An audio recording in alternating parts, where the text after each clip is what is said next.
ઉદ્યોગ સંકલિત શિક્ષણને મજબૂત કરવા તેમજ નવી ઉભરતી ટેકનોલોજી અને ડિજિટલ કન્ટેન્ટમાં ઇનોવેશનને પ્રોત્સાહન આપવાના પ્રયાસોના ભાગરૂપે કર્ણાવતી યુનિવર્સિટીએ જીઓ ગેમ્સના સહયોગથી કર્ણાવતી ઇનોવેશન સેન્ટરનો પ્રારંભ કર્યો છે. આ કેન્દ્રની સ્થાપના પ્રાયોગિક શિક્ષણ અને ઇનોવેશન સ્પેસ તરીકે કરવામાં આવી છે, જેમાં 3 વિશેષ ઝોનનો સમાવેશ થાય છે: Jio game experience zone, content creation zone અને ઇન્સ્ટ્રક્શનલ ઝોન.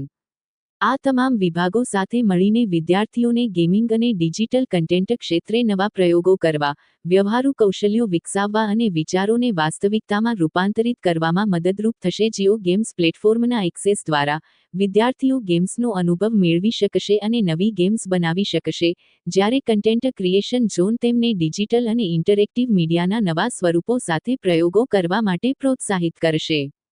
ઇન્સ્ટ્રક્શનલ ઝોન યુનિવર્સિટીને ઇન્ડસ્ટ્રીના નિષ્ણાતો અને પ્રતિષ્ઠિત વ્યક્તિઓના સહયોગથી ગેમ ડિઝાઇન, ગેમ પ્રોગ્રામિંગ અને સમગ્ર ગેમિંગ ક્ષેત્ર જેવા વિષયોમાં વિદ્યાર્થીઓ સુધી સમકાલીન જ્ઞાન અને વ્યવહારુ શિક્ષણ પહોંચાડવામાં સક્ષમ બનાવશે. આ પહેલ એનિમેશન એન્ડ ગેમ ડિઝાઇનમાં સ્પેશિયલાઇઝેશન સાથે બી. ડિઝાઇન અને ગેમ પ્રોગ્રામિંગમાં સ્પેશિયલાઇઝેશન સાથે બી.ટેક. CSE સહિત આ ક્ષેત્રમાં કર્ણાવતી યુનિવર્સિટીના હાલના એકેડેમિક અભ્યાસક્રમોને વધુ મજબૂત બનાવે છે. કર્ણાવતી ઇનોવેશન સેન્ટર આ અને તેના સંબંધિત પ્રોગ્રામ્સમાં પ્રવેશ મેળવેલા વિદ્યાર્થીઓને પ્રેક્ટિસ દ્વારા શીખવા, વિચારો પર પ્રયોગો કરવા, સહપાઠીઓ અને પ્રોફેશનલ્સ સાથે કોલેબોરેટ કરવા તેમજ તેમના કામને વિકસાવવા અને પ્રદર્શિત કરવા માટેનું વાતાવરણ પૂરું પાડશે. કર્ણાવતી યુનિવર્સિટીના પ્રમુખ શ્રી રીતેશ હાડાએ જણાવ્યું હતું કે, કર્ણાવતી ઇનોવેશન સેન્ટર એ પરંપરાગત ક્લાસરૂમ શિક્ષણથી આગળ વધીને વિદ્યાર્થીઓને ઇન્ડસ્ટ્રી સાથે સીધા જોડાવાની તકો પૂરી પાડવાની અમારી પ્રતિબદ્ધતા દર્શાવે છે. અમારો ઉદ્દેશ્ય આગામી પેઢીને માત્ર ટેકનિકલ કૌશલ્યોથી જ નહીં, પરંતુ ગેમ ડિઝાઇનર્સ, પ્રોગ્રામર્સ, સ્ટોરીટેલર્સ, કન્ટેન્ટ ક્રિએટર્સ અને ઇનોવેટર્સ બનવા માટે જરૂરી સર્જનાત્મક અને એન્ટરપ્રિન્યોરિયલ ક્ષમતાઓથી સજ્જ કરવાનો છે.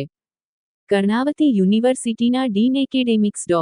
કુસુમ અગ્રવાલે જણાવ્યું હતું કે, કર્ણાવતી ઇનોવેશન સેન્ટર એકેડેમિક શિક્ષણને ઇન્ડસ્ટ્રી પ્રેક્ટિસ સાથે સાંકળવા પર યુનિવર્સિટીના સતત ભારને દર્શાવે છે. લર્નિંગ ઇકોસિસ્ટમમાં જીઓગેમ્સ જેવા પ્લેટફોર્મને સામેલ કરીને, આ સેન્ટર વિદ્યાર્થીઓને ગેમિંગ અને ડિજિટલ કન્ટેન્ટ ક્ષેત્રને સુસંગત સમકાલીન ટૂલ્સ, પદ્ધતિઓ અને વર્કફ્લો સાથે જોડાવા માટે સક્ષમ બનાવે છે. તે અપ્લાઇડ લર્નિંગ. मैं Kusum Agarwal, doctor Kusum Agarwal, dean academics, Karnavati university. ये जो इवेंट के रिगार्डिंग क्या है इसके आज हमने जियो इनोवेशन सेंटर लॉन्च किया। ये innovation centre basically it is इसमें 3 तरह के जोन है। तीन जोन में पहला जोन है एक्सपीरियंस जोन, जहां पूरे जियो के क्लाउड गेमिंग एक्सपीरियंस को एक्सपीरियंस कर सकता है with the help of setup that we have created. Second zone जो है that is content creation zone. So content creation zone is having the high end workstations and these workstations can be used for creating the content, and later on when the games which are created by the student, those games can be deployed at the Geo platform itself. So तीसरा जो area है जहां अभी हम सब लोग बैठे हैं दैट इज इंस्ट्रक्शनल एरिया, जहां पे इंडस्ट्री के जो गेमिंग इंडस्ट्री में जो काम कर रहे हैं वो लोग आएंगे और यहाँ पे स्टूडेंट्स के साथ में इंटरेक्ट करेंगे, उनको सिखाएंगे, उनको मेंटरशिप प्रोवाइड करेंगे कि स्टूडेंट गेमिंग के अंदर अपना करियर कैसे बना सकता है। तो बेसिकली कर्णावती यूनिवर्सिटी आज के दिन में गेमिंग पे कुछ प्रोग्राम्स ऑफर भी कर रही है, कुछ कोर्सेज ऑफर भी कर रही है। हमारे यहाँ पे पूरा एनिमेशन एंड गेम डिज़ाइन करके एक डिपार्टमेंट है, जो एक स्पेशलाइजेशन के तौर पे बी डिज़ाइन यानी बैचलर ऑफ डिज़ाइन में पढ़ाया जाता है।